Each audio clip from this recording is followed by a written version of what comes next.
الحمد لله حمدا كثيرا كما أمر ونشهد أن لا إله إلا الله وحده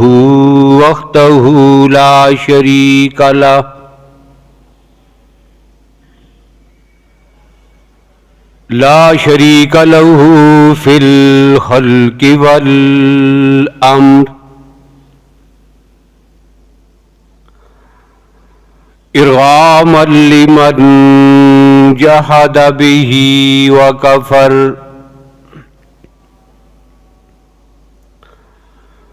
ونشهد أن سيدنا وسندنا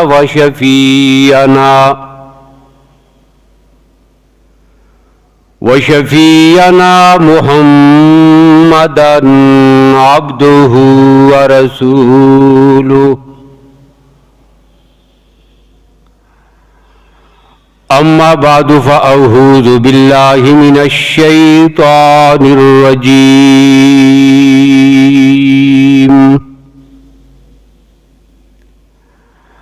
بسم الله الرحمن الرحيم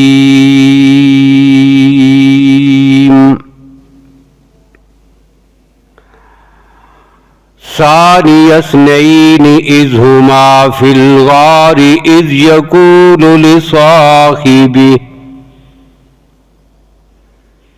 يقول لصاحبه لا تحزن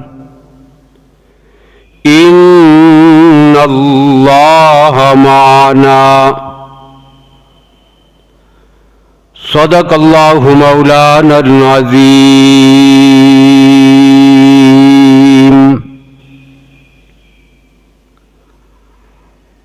اللهم صل على محمد وعلى آل محمد بعدد من قعد وقام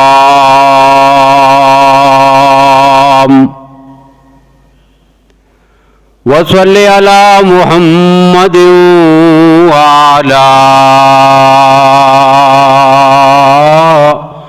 آل محمد بعدد من صلى وصام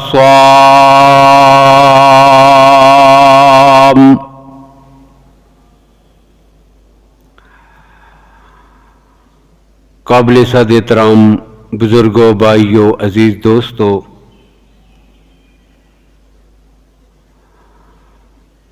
حسب وعدہ ماہ جمادی الاخری کا تیسرا جمعہ بھی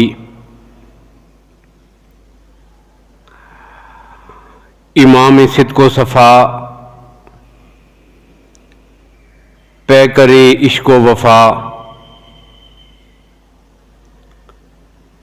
مسلمانوں کے ہاں خلیفہ اول بلا فصل امام المتقین امیر المومنین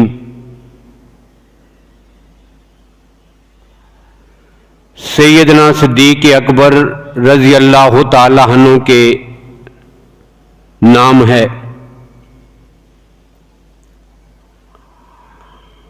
آج بھی اختصار کے ساتھ آپ کا ذکر خیر آپ حضرات کے سامنے کرنا ہے۔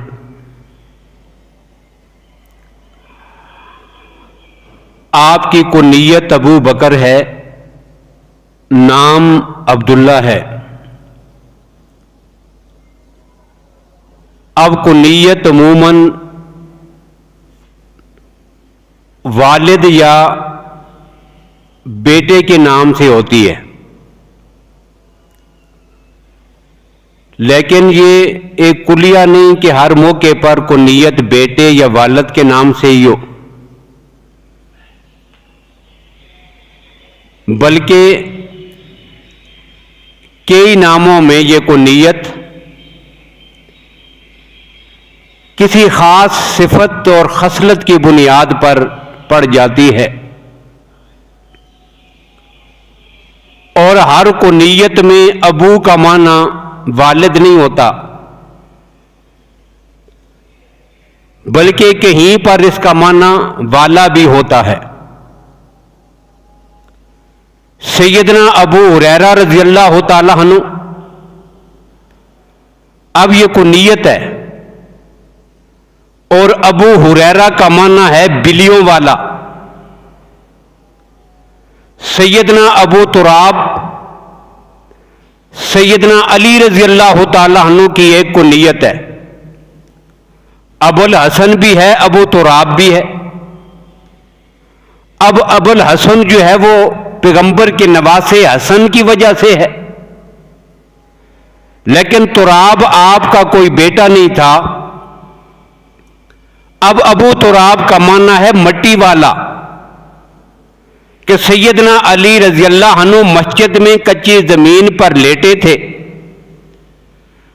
آ کے اللہ کے نبی صلی اللہ علیہ وسلم نے جب جگایا تو فرمایا قم یا ابا تراب، اے وہ شخص کہ جس کے جسم کے ساتھ مٹی لگ گئی ہے، کھڑے ہو جاؤ۔ اب اللہ کے نبی صلی اللہ علیہ وسلم کا یہ جملہ جناب علی کو اتنا پسند آیا کہ آپ نے محبت میں آ کر اپنی کنیتی ابو تراب رکھ لی۔ تو کہنا میں یہ چاہتا ہوں کہ ہمیشہ والد یا بیٹے کے نام سے کنیت نہیں ہوتی، کسی خصلت، کسی علت اور کسی وجہ سے بھی یہ کنیت پڑ جاتی ہے۔ اب جناب ابو بکر کی یہ جو کنیت پڑی ہے، اس کی وجہ کیا ہے؟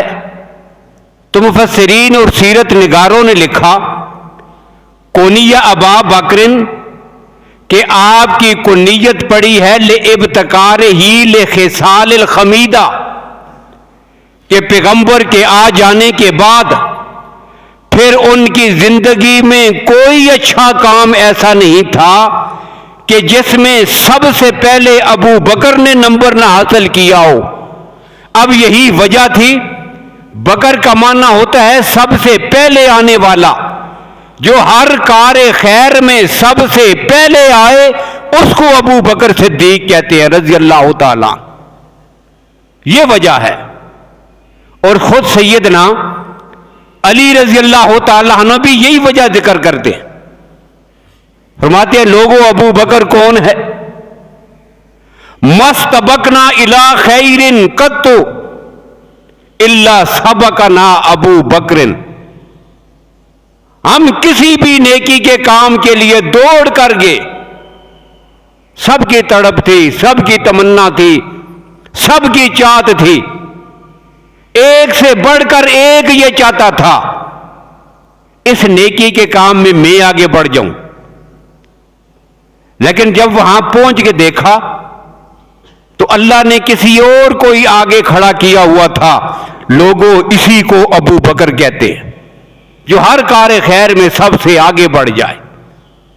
تو یہ آپ کی کنیت تھی۔ نبی اکرم صلی اللہ علیہ وسلم کے اعلان نبوت کے بعد اپنی جان بھی، اپنا مال بھی، اپنی قوت بھی، مصروفیات بھی، سب کچھ جس نے پیغمبر کے دین کے لیے وقف کر دیا وہ ابو بکر۔ کلمہ پڑھا، اعلان نبوت ہو گیا، دعوت کا سلسلہ چل گیا۔ اب اکابر صحابہ کرام والسابقون الاولون من المہاجرین، سابقون الاولون صحابہ، اکابر صحابہ کرام رضوان اللہ تعالی علیہم، یہ سب کے سب سیدنا ابو بکر صدیق کی دعوت پر حلقہ اسلام میں داخل ہوئے۔ ان کو اسلام میں حلقے میں لانے والے ابو بکر۔ اور پھر جب مسلمانوں کی تعداد 38 یا 39 ہو گئی، اتنے مسلمان ہو گئے آپ کی دعوت، نبی اکرم صلی اللہ علیہ وسلم کی دعوت پر، آپ کی دعوت پر اتنی تعداد ہو گئی، اب ابو بکر صدیق عرض کرتے ہیں یا رسول اللہ اب میرا دل کرتا ہے کہ کعبۃ اللہ میں اعلانیہ یہ جو چھپ کے ہم دعوت دے رہے ہیں اس کو تھوڑا سا اعلانیہ کر دیں. فرمایا ابو بکر بڑا مشکل ہے. عرض کیا یا رسول اللہ ایسا کروں گا میں. اب آگے مسجد میں اور مسجد میں آ کر مشرکین مکہ کے سامنے توحید پر مبنی پہلا خطبہ جس نے ذکر کیا ہے بیان کیا ہے وہ بھی ابو بکر ہے. اسلام کا پہلا خطبہ اور جس خطیب نے وہ خطبہ دیا وہ بھی ابو بکر. ایک موقع پہ خود اللہ کے نبی صلی اللہ علیہ وسلم نے مشرکین کے سامنے جب توحید کی دعوت رکھی تو وہ آپ پہ حملہ آور ہوئے. یہ حدیث انشاءاللہ میں پھر ذکر کروں گا اپنے موقع پر.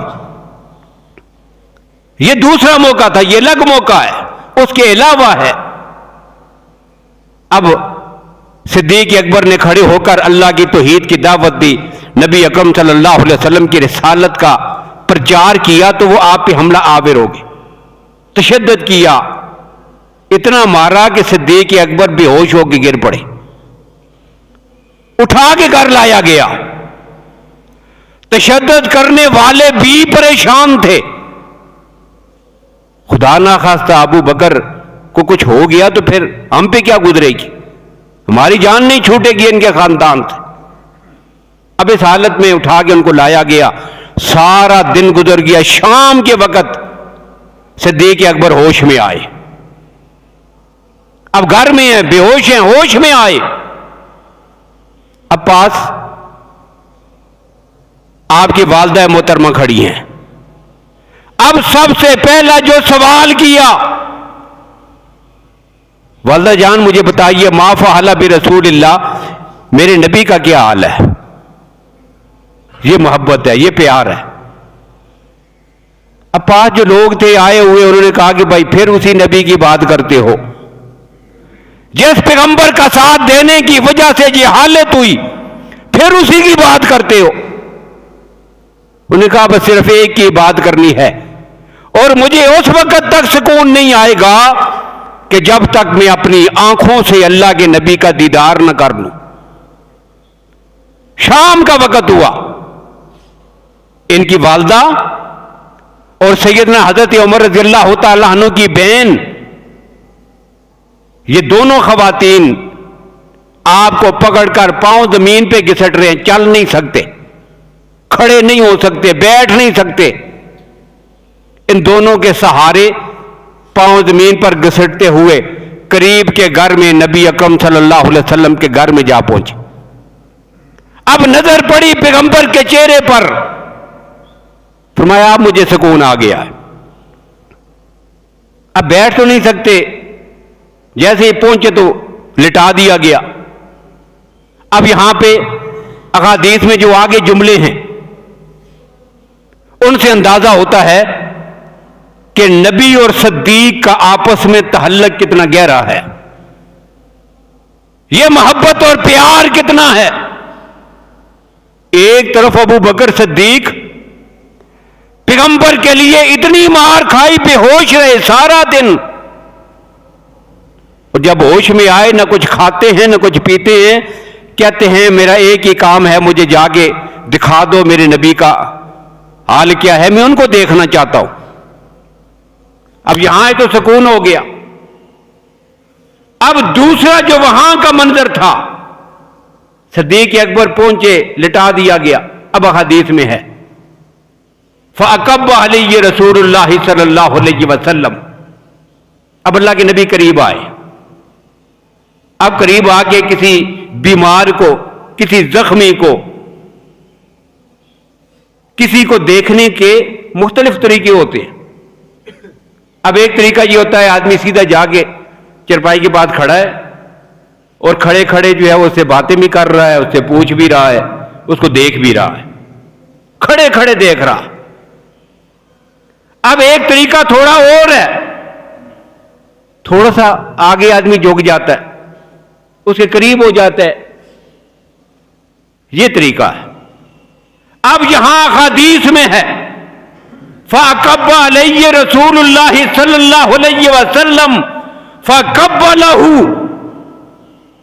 اللہ کے نبی صلی اللہ علیہ وسلم بے ساختہ ابو بکر کی طرف نیچے لپک پڑے اور نیچے جھک کر پیغمبر نے ابو بکر کے چہرے پہ بوسے دینے شروع کر دیے. اتنی محبت، جس کے ساتھ اتنی محبت ہو، اور ساتھ ہی رک لہو رکتن شدیدن، زارو قطار آقا کائنات کی آنکھوں سے آنسو بہ رہی ہیں ابو بکر کی حالت کو دیکھ کر. یہ آپ کے آغاز ہے، یہ دعوت ہے. ہر موقع پر جس نے پیغمبر کا ساتھ دیا، پھر آگے چل کر غلام ہیں، غلاموں کو آزاد کر رہی ہیں. یہ آپ کی سیرت کا الگ عنوان ہے. سیدنا بلال رضی اللہ تعالیٰ عنہ، دیگر صحابہ کرام، ان کو آزاد کیا جا رہا ہے. بے تحاشا غلام خرید کے آزاد کیے. اور پھر جب بلال کو خریدا تو امیہ نے 5 اوقیہ سونا آپ سے وصول کیا تھا. قیمت لگائی بلال کی 5 اوقیہ. یہ سونے کا سکہ تھا. یہ آپ دیں اور اس کو خرید لیں. آپ نے نکالے، دیے، بلال کو خرید لیا. اب امیہ نے کہا تو نے 5 دے دیے ہیں، اگر 1 اوقیہ میں بھی کہہ دیتا میں اس کو تب بھی دینے کے لیے تیار تھا. تو صدیق اکبر نے جواباً فرمایا تو نے ظالم 5 مانگے ہیں، اگر 100 اوقیہ بھی مانگتا تو نگد دے کے میں بلال کو آزاد کر دیتا. ایسے غلاموں کو آزاد کیا آپ نے. اور پھر والد نے ان سے کہا بھی تھا، کچھ اور لوگوں نے کہا، والد نے کہا کہ جی آپ یہ جن کو خرید کر آزاد کر رہے ہیں، کمزور جسم کے لوگ، طاقتور ہوں، جوان ہوں، کل تیرے کسی کام آئیں گے.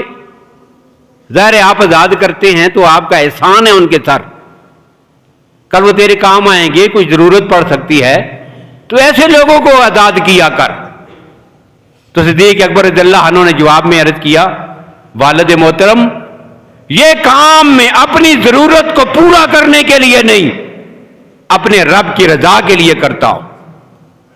اب اللہ نے قرآن پاک میں پھر اس کا اعلان کیا، وَسَيُجَنَّبُهَا الْأَتْقَى الَّذِي يُؤْتِي مَالَهُ يَتَزَكَّى وَمَا لِأَحَدٍ عِندَهُ مِن نِّعْمَةٍ تُجْزَىٰ إِلَّا ابْتِغَاءَ وَجْهِ رَبِّهِ الْأَعْلَىٰ وَلَسَوْفَ يَرْضَىٰ کہ لوگوں ابو بکر میری رضا کے لیے یہ کرتا ہے تو میں رب بھی اعلان کرتا ہوں کہ میں ابو بکر کو راضی کر کے چھوڑوں گا. اس آیت میں ابو بکر کو اتقا کہا. امت میں سب سے بڑا متقی ابو بکر، اور جو سب سے زیادہ متقی ہے اس کے بارے میں قرآن نے کہا ان اکرمکم، وہی سب سے زیادہ عزت والا اور فضیلت والا بھی ہے. ابو بکر سب سے زیادہ فضیلت والے. اور پھر یہ جو جملہ ہے ارحم من امتی بے امتی ابی بکر، کبھی ہم نے غور کیا ہے؟ اس میں بھی سیدنا صدیق اکبر کی امامت اور خلافت کا اعلان.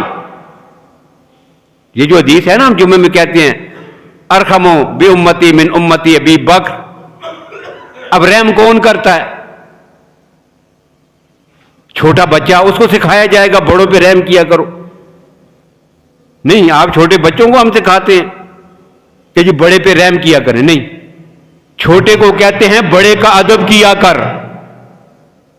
اور بڑے کو کہتے ہیں چھوٹوں پہ رحم کر.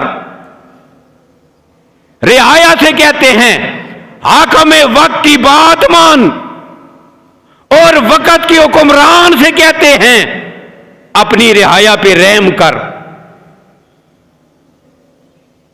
اللہ کے نبی صلی اللہ علیہ وسلم نے فرمایا وہ آدمی میری امت میں سے نہیں ہے جو اپنے بڑوں کا ادب نہیں کرتا اور اپنے چھوٹوں پر رحم نہیں کرتا. تو کیا جو سب سے بڑا ہوتا ہے وہ نیچے والوں پر رحم کرتا ہے. تو ارحم پوری امت کے لیے کہا، ارحم من امتی بے امتی، میری پوری امت میں سے میری پوری امت پر جو سب سے زیادہ رحم کرنے والا یعنی سب سے جو بڑا حکمران بنے گا ان کا، وہ کون ہے؟ وہ ابو بکر۔ اور جب جناب علی کی باری آئی، درمیان میں دو جملے اور بھی ہیں، اشدہم فی امر اللہ وہم عمر واصدقہم خیار عثمان واقضاہم علی۔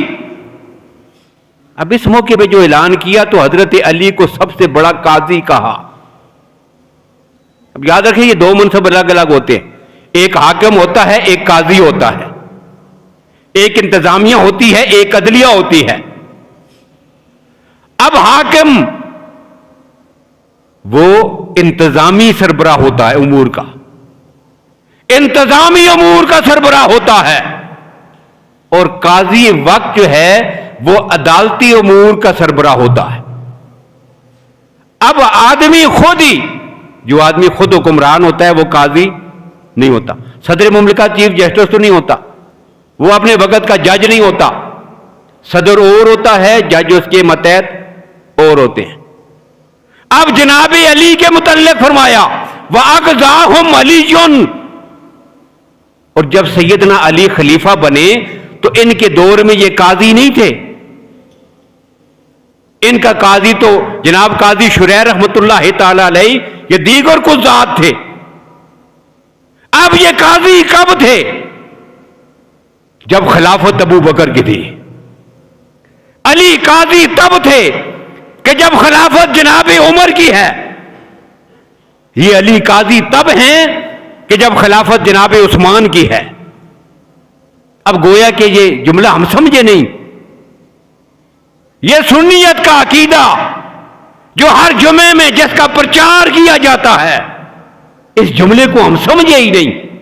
ارحم من امتی بامتی ابی بکر، کہ سب سے بڑا حکمران میری امت کا خلیفہ اول بلا فضل وہ ابو بکر ہے، اور ان تینوں کی خلافت میں اقضاہم، ان کے ماتحت رہ کر قاضی القضات اور فیصلہ کرنے والا علی جیسا کوئی نہیں ہے۔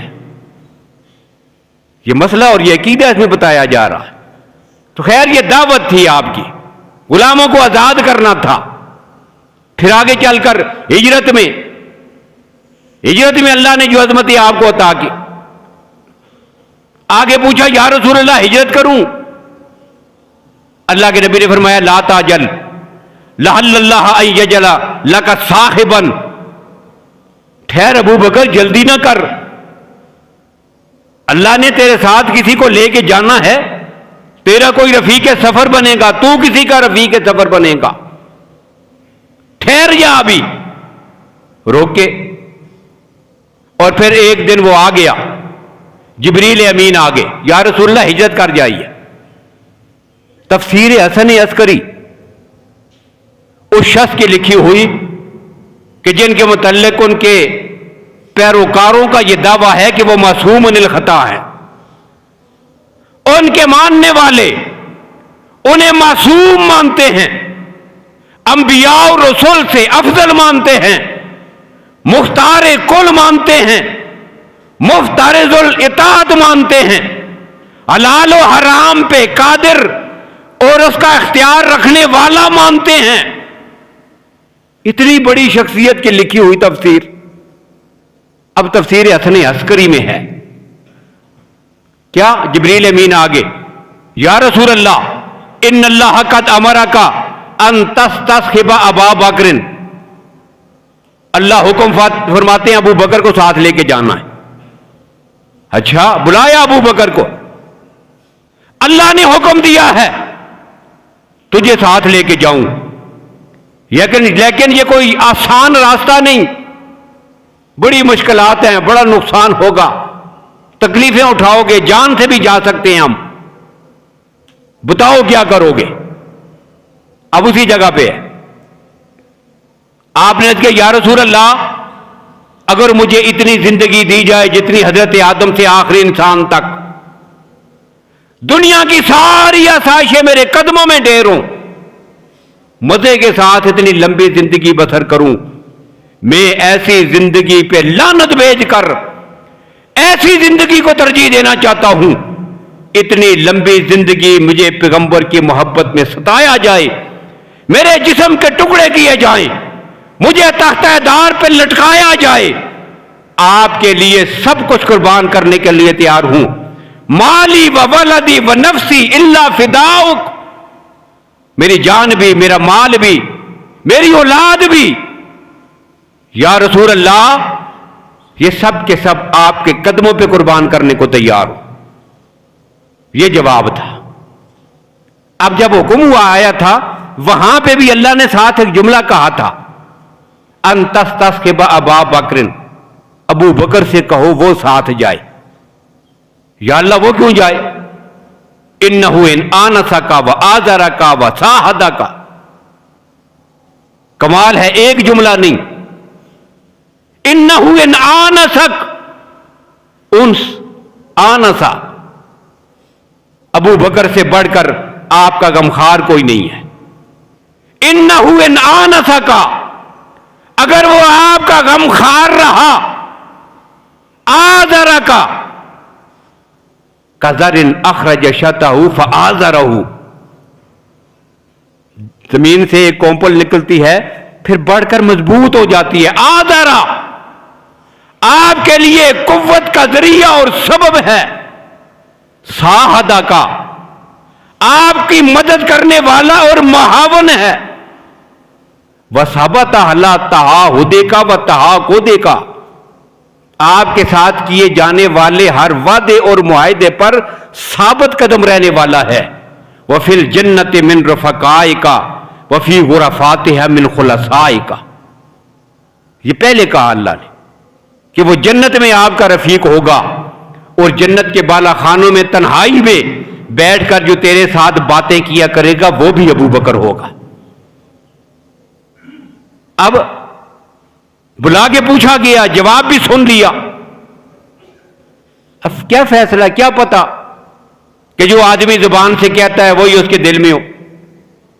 دعوے تو ہم بڑے کرتے ہیں، کیا پتا ابو بکر نے صرف زبان سے دعویٰ کر دیا ہو۔ صدقے یا رسول اللہ، یا رسول اللہ سب کچھ قربان ہے، کیا یہ زبانی دعویٰ ہے؟ اب اس کا فیصلہ کیسے ہو؟ اسی کتاب میں تفسیر حسن عسکری میں اسی جگہ پر پھر جبریل امین آ گئے۔ یہ دور نبوت ہے، یہ بات چھپے گی نہیں۔ اب دلوں کے بید اللہ اپنے نبی پر وحی کے ذریعے کھول کھول کر بتاتی ہیں، یہ ایسا ہے، یہ ایسا ہے، یہ ایسا ہے۔ اولئک الذین امتحن اللہ قلوبہم للتقوی، اللہ دل ان کے کھول کھول کے پیغمبر کے سامنے رکھتا ہے۔ اب جبریل پھر آ گئے، کیا حکم ہے جبریل؟ اللہ فرماتے ہیں لا جرم، لا جرم ان اللہ قد اطلع علی قلبک، ابو بکر سے کہہ دو پکی بات ہے، لا شک، لا جرم، لا شک، اس میں کوئی شک کی گنجائش نہیں ہے، ان اللہ قد اطلع علی قلبک، اللہ نے ابو بکر تیرے دل کو ٹٹول کے دیکھا ہے، وہ تو علیم بذات صدور ہے، اس نے تیرے دل کو چیک کیا، ٹٹول کے دیکھا۔ اب کیا نتیجہ نکلا؟ تو اللہ فرماتے ہیں فوجد ما فی موافقا لما جرى علی لسانک، اللہ نے ابو بکر جو باتیں تیری زبان سے تو نے ابھی پیغمبر کے سامنے کہی تھی، وہ باتیں اور جو تیرے دل کی کفیت ہے، موافقاً، جس طرح یہ دونوں آتے ایک دوسرے سے بالکل مل جاتے ہیں، موافق، بالکل تیرے دل اور زبان میں ایک رائی کے دانے کے برابر بھی فرق نہیں، جو تیری زبان پہ آتا ہے بالکل وہی تیرے دل پر ہے، تو اتنا سچا ابو بکر ہے۔ اور پھر اسی وجہ سے پھر اللہ نے انعام سے نوازا۔ انعام کیا تھا؟ پھر اللہ کے نبی نے فرمایا اسی وجہ سے اللہ کہتے ہیں جعلک منی بمنزلۃ السمع والبصر، تجھے میرے لیے ایسا بنا دیا جیسا کسی کے لیے اس کی آنکھیں اور کان ہوتے، تجھے میرے لیے ایسا بنا دیا جیسا جسم کے لیے اس کا سر ہوتا ہے، اور تجھے میرے لیے ایسا بنا دیا جس طرح جسم کے لیے اس کی روح ہوتی ہے۔ یہ ساتھ تھا نبوت اور صداقت کا، یہ صدیق اور نبی کا ساتھ تھا اور معیت تھی۔ اتنی عظمت اللہ نے عطا کی۔ اور سفر میں پھر جو واقعات پیش آئے وہ ایک الگ داستان ہے عشق و محبت کی، کہ صدیق اکبر رضی اللہ تعالیٰ عنہ نے اپنے نبی کے ساتھ وہ سفر کیسے طے کیا، پہاڑ کے دامن میں جا کے کیا ہوا، کاندھوں پہ اٹھا لیا۔